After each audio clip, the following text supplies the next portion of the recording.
I gave birth to a healthy baby girl. Give me $3,000 as a baby gift. We're best friends, so it's only natural, right? It was Kylie, my best friend, contacting me for the first time in 3 years. I was utterly shocked by her words. What? You got married? Yes, I did. When I asked in surprise, Kylie responded cheerfully. Just as I was about to say congratulations, she added. I guess the reason you and Sean couldn't have kids was because you weren't attractive enough. I was frozen by her words. Kylie had somehow married my ex-husband, Sean, and had a child with him. Meg. You're coming, right? As I fell silent on the phone, Kylie's triumphant voice reached my ears. I wanted to say things like, how did that happen, or, you never contacted me before, but I knew that saying anything would be exactly what Kylie wanted. I took a deep breath, determined not to fall for her provocation, and opened my mouth. Sure. I'll come with my husband who is a lawyer. And so, I headed to her house with my husband, Seth. Little did anyone know at that moment that Kylie's contact with me would throw both her and Sean's lives into chaos. My name is Meg. I was born and raised in a rural area in Appalachia. I spent my time in my hometown until high school, and then I moved to New York for a job. Living alone in an unfamiliar place from a young age. I remember feeling very lonely living in New York without any friends. Therefore, it became a routine to call my friends and family back home after work. Even after a few years, I never got used to the environment, and I had no acquaintances outside of my coworkers. Then one day, a turning point came in my life. When I went to visit a coworker's house, I met a man who was her husband's friend. His name was Sean.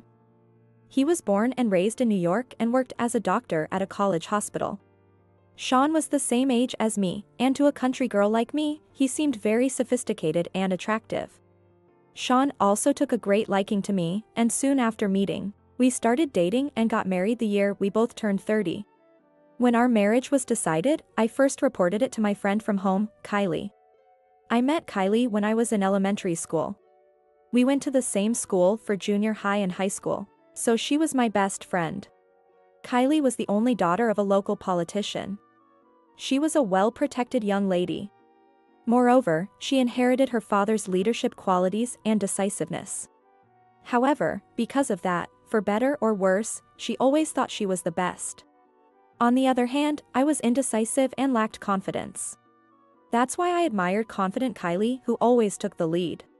Even though we didn't have many opportunities to meet after I moved. My feelings of considering her a dear friend didn't change even after moving to New York. That's why I first called her to share the news. Kylie?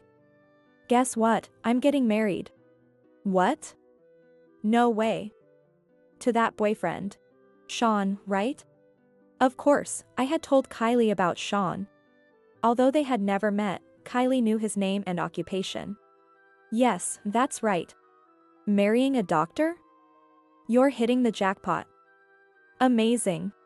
Kylie seemed excited when she heard my news. I couldn't help but laugh. I mistakenly thought her excitement was her way of celebrating my marriage. It's not like that. Even though he's a doctor, he doesn't earn that much yet, and he doesn't have much savings. So it's not exactly hitting the jackpot, but that's okay. I'm not marrying him for money anyway. That's why I casually denied Kylie's words. However, it seemed that my words had somehow annoyed Kylie. She fell silent for a moment and then spoke in a cold voice.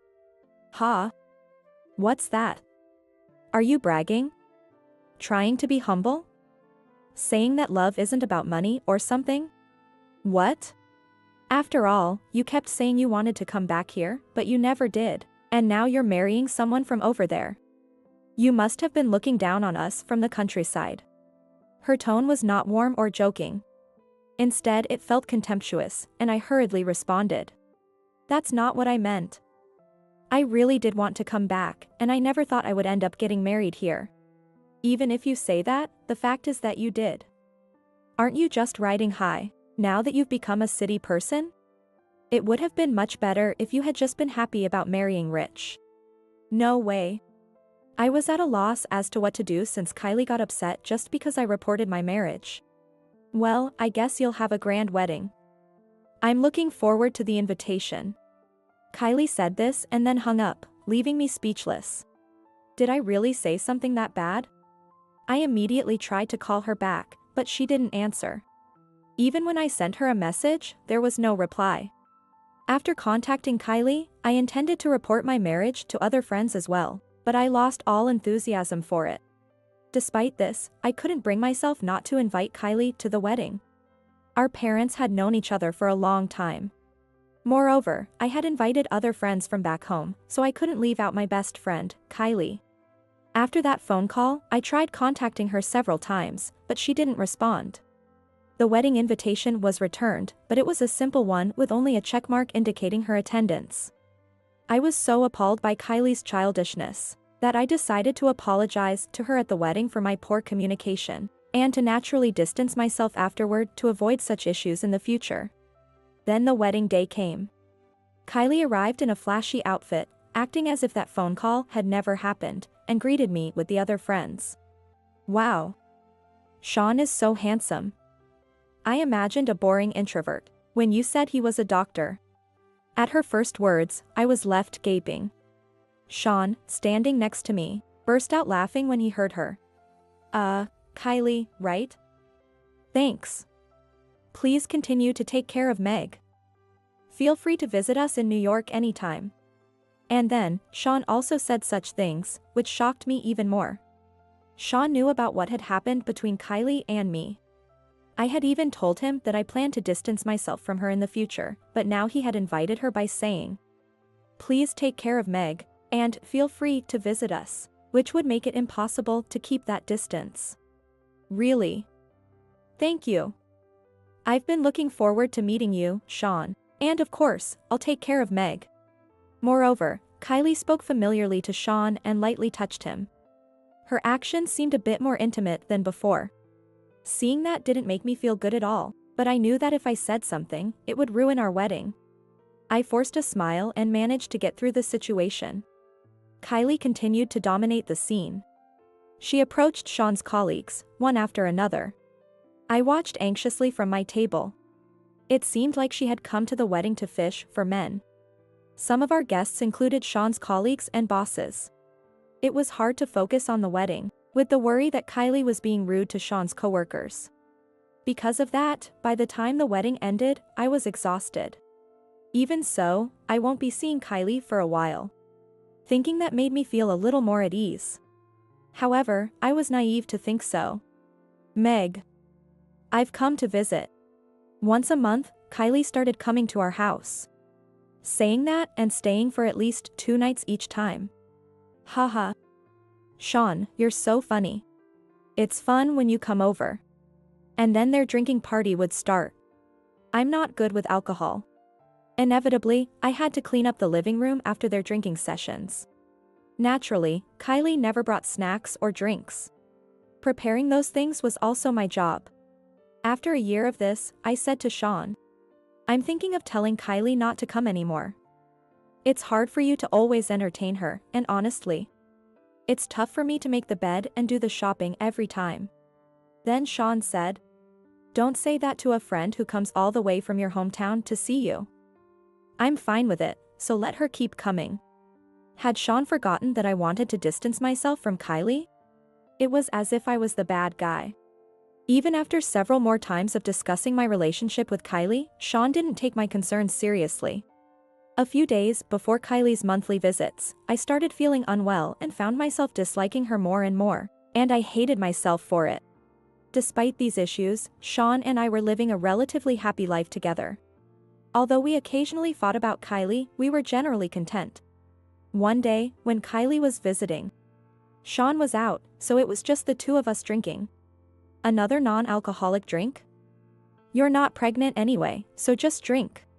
Yeah, but I'm not good with alcohol. So, are you planning to get pregnant soon? Kylie suddenly asked me such a sensitive question. Her casual tone about such a serious topic made me smile wryly. Oh, yeah. I'd like to have a baby. Maybe you're lacking feminine charm? You'd better hurry before you're too old. Kylie laughed loudly as she said this. Even if she was drunk, it was incredibly rude, and feminine charm had nothing to do with it. I couldn't help but snap back at her. What? Kylie, you're the same age as me.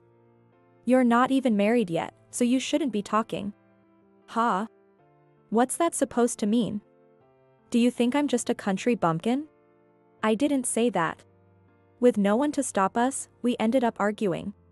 Kylie pounded the table as if she was about to grab me. Don't get cocky just because your husband's a doctor. If you had married someone like my dad, a politician or a lawyer, with a higher income, then maybe. You've always looked down on Sean's income too. That's not true. At that moment, Sean returned home at a bad time. He frowned at me with a suspicious look. Is what Kylie said true? Have you been looking down on my income? Yes, it is. She said you couldn't even save money. Unbelievably, Sean believed Kylie and the two of them glared at me. That's a misunderstanding. When Kylie accused me of marrying for money, I said your income wasn't that high and that I didn't marry you for that reason, but I didn't say it like that. Even so, don't you realize that it would hurt Sean's pride? How can you not understand that? Kylie was clearly trying to take Sean's side and gain his support in our matter. I ignored Kylie. It was more important to clear up Sean's misunderstanding and fix our relationship. Sean was silent for a moment and then sighed. But honestly, we can't say our relationship has been going well. As Kylie said, my pride was hurt. Let's discuss our relationship. No. I sincerely apologized to Sean in front of a smirking Kylie. I told him that I didn't fall in love with you because you were a doctor, and that my feelings for you were genuine even now. But Sean only said that he was disillusioned with me after hearing my words. In the end, we got divorced. I tried my best to avoid the divorce, but Sean's feelings wouldn't change. So, I reluctantly accepted the divorce for the sake of his new life. And 3 years had passed since the divorce was finalized. During that time, I hadn't contacted either Sean or Kylie. Some friends asked, why are you keeping away from Kylie and not just Sean? But I couldn't forget how Kylie had seemingly orchestrated the divorce of her best friend's marriage, and I had no desire to contact her. One day, however, I received a call from Kylie's number, which I had kept stored in my phone. I nervously answered, wondering what she wanted. Hey. How have you been? Even though it had been 3 years, Kylie sounded as casual as ever, which threw me off for a moment. I gave birth to a healthy baby girl. Give me $3,000 as a baby gift. We're best friends, so it's only natural, right? I was utterly shocked by her next words. What? You got married? Yes, I did. When I asked in surprise, Kylie responded cheerfully. Just as I was about to say congratulations, she added. I guess the reason you and Sean couldn't have kids was because you weren't attractive enough. I was frozen by Kylie's words. Ha! Both Sean and I are really looking forward to seeing you again, Meg. With those words, I realized. Kylie had somehow married Sean and had a child with him. Meg. You're coming, right? As I fell silent on the phone, Kylie's triumphant voice reached my ears. I had many things I wanted to say.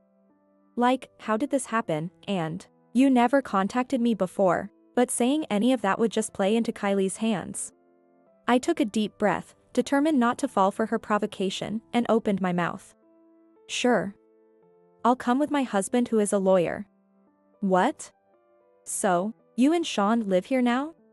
Yes, we live in New York. I see. Then please give me your address so I can visit. Kylie seemed to be caught off guard by the unexpected turn of events, but I kept talking one-sidedly.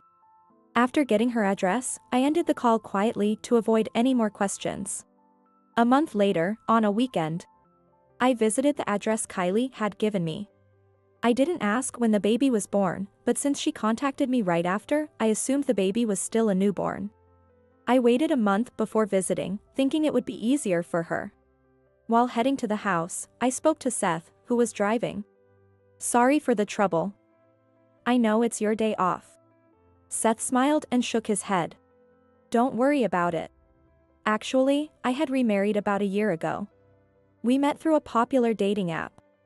Seth isn't what you'd call traditionally handsome, but he's incredibly kind. We hit it off immediately after meeting. After we started dating, Seth told me about his job, which surprised me. He turned out to be a lawyer. Seth had left the profession and income fields blank on his profile because, as he put it, I wanted to meet someone who liked me for who I am, not for being a lawyer. I did wonder why those fields were blank, but there are occasionally people who leave them unfilled. So, I didn't pay much attention to it. Let's put it in the GPS. Do you have the address?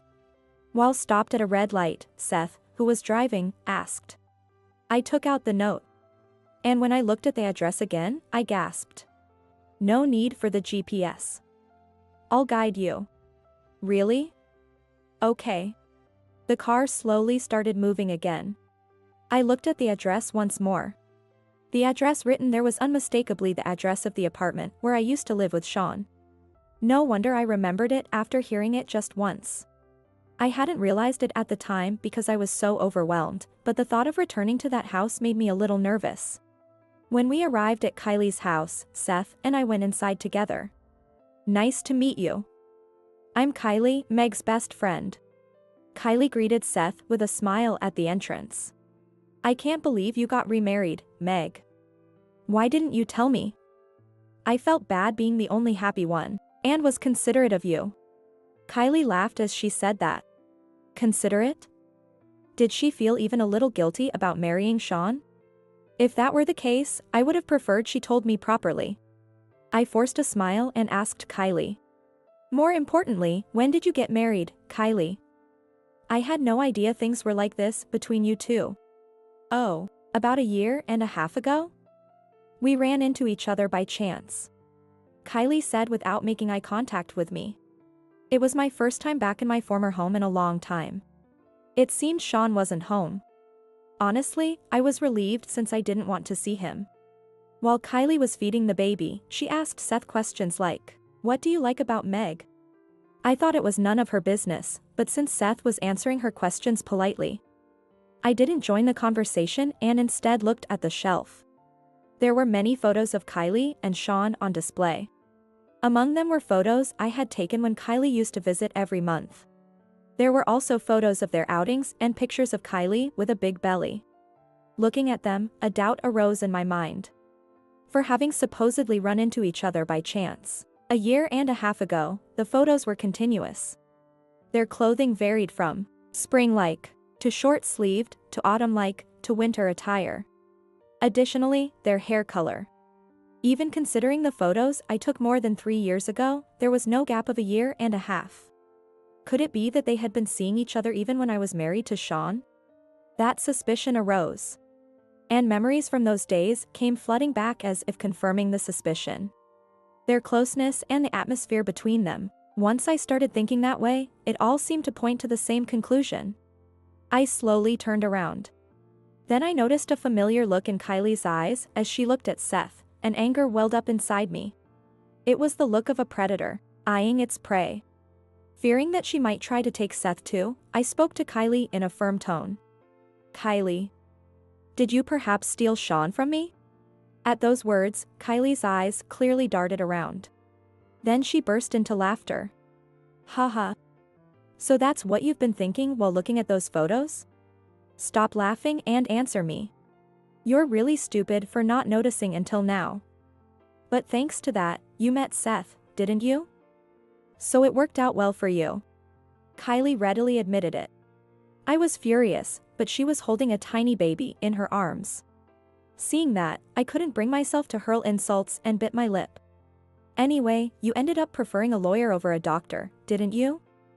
That's why you divorced Sean so easily. Her words filled me with frustration. I had never chosen either Sean or Seth based on their professions. Although I was happy to have met Seth, that was a separate issue. After divorcing Sean, I went through a really tough time and was so shocked that I couldn't eat anything. I blamed myself a lot, wondering what I had done wrong. And now, finding out that Kylie and Sean had been together all along made me feel utterly mocked. I fought back tears as Kylie laughed triumphantly. Seth, this girl loves to go after rich men. You're young, so you'd be better off finding someone else. No way. I looked at Seth in desperation. Seth muttered with a serious expression. I see. I think I understand the situation now. I was shocked by his words. I thought Seth was disappointed in me. In contrast, Kylie smirked. It was just like that day when Kylie had sided with Sean and attacked me. But then, Seth spoke clearly. So, Kylie, you were involved with Sean while he was still married to Meg, weren't you? Yes. It's really stupid that she didn't notice. Kylie laughed, and I snapped. Alimony. I'm going to demand alimony. Are you stupid? The statute of limitations for alimony claims is 3 years. It's too late now. This was exactly why Kylie had contacted me. It had already been 3 years. She thought that what they had done to me would no longer matter. Seth began to laugh. Kylie, you're well informed. Of course. It's obvious. Meg's ignorance is laughable. But Meg still has the right to make a claim. Both Kylie and I turned our attention to Seth. Even if the divorce is finalized, she has 3 years from the day she learns about the affair to file for alimony. Meg found out today. So she has 3 years from today. Kylie turned pale. Huh? No, no way. That can't be. You can't claim divorce alimony, but you can certainly claim alimony for infidelity from both of you. Please reflect on the hurt you caused my wife. Meg, let's go. Wait, this is a misunderstanding. While Kylie panicked, Seth smiled at me. I felt relieved and grateful that Seth didn't fall for Kylie's manipulation, and stood by me until the end. I wiped away the tears that had fallen. Seth, kind and calm, worked hard to heal my wounds and began the process of claiming alimony from the two of them. Simultaneously, calls kept coming to me non-stop.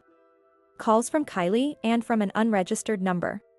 When I answered one out of curiosity, I heard Sean's voice and immediately hung up.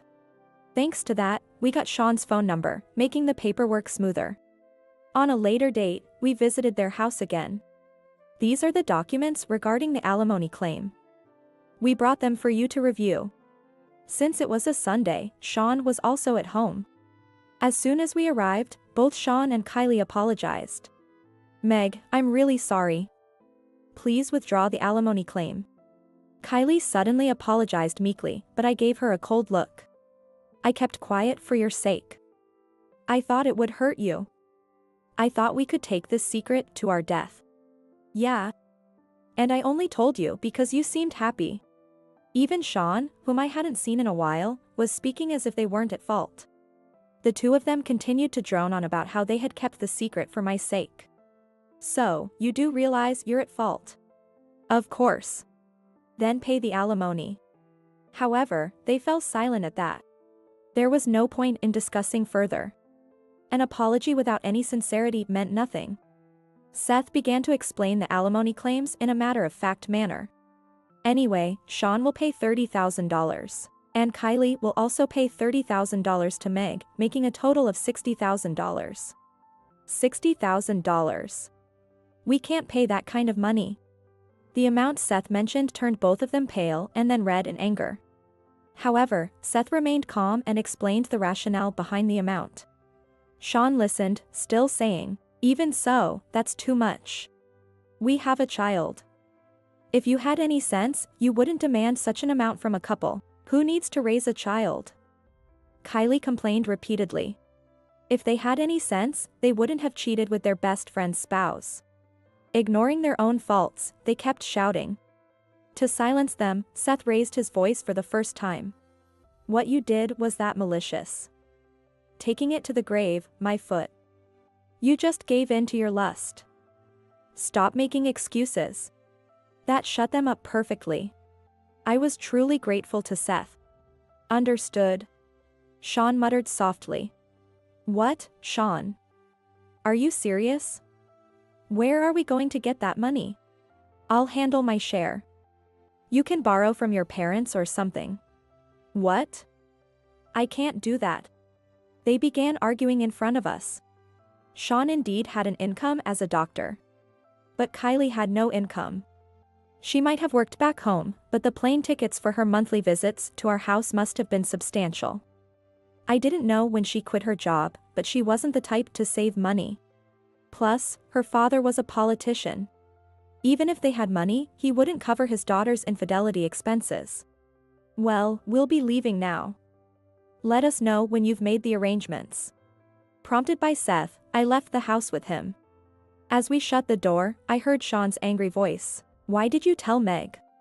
There was no sign of remorse. Hearing that, Seth and I laughed as we walked away. We walked to the nearby parking lot and were about to get in the car when... Wait. We stopped at Sean's voice. You go ahead and get in the car. I nodded yes, and got into the car. The window was slightly open and I could hear their conversation.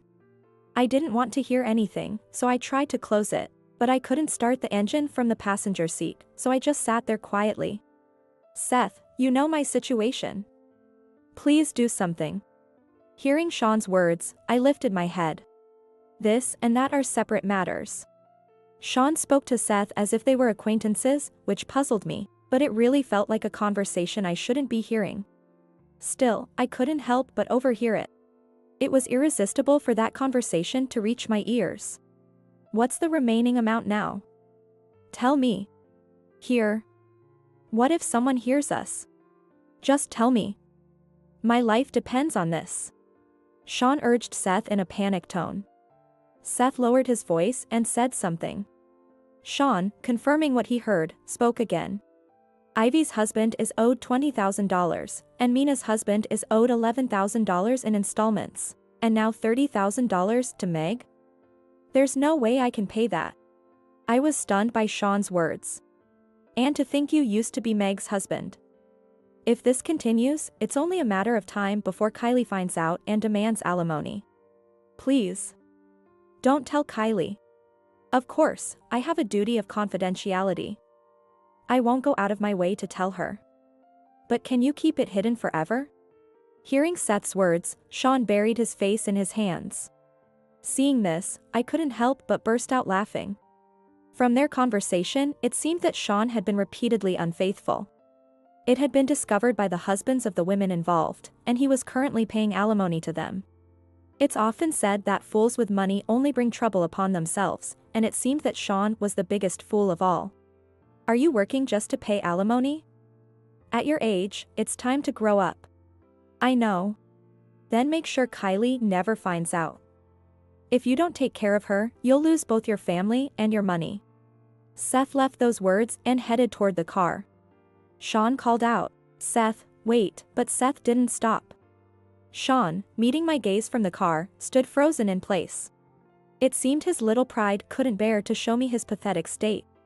Though, it was already plenty pathetic. The alimony for Meg cannot be reduced by a single penny. Thank you. With those words, Sean slumped against the concrete wall. He was likely pondering what to do next. I hoped that the same energy he had used to hide his affairs would now be directed toward alleviating the suffering he had caused. Sorry to keep you waiting. Seth got into the car with a smile on his face. I simply greeted Seth with a smile too. Thanks to Seth, I was able to receive alimony from both Sean and Kylie. Kylie had asked Sean to cover her portion of the alimony, but Sean didn't have the means to do so. In the end, she turned to her parents for help.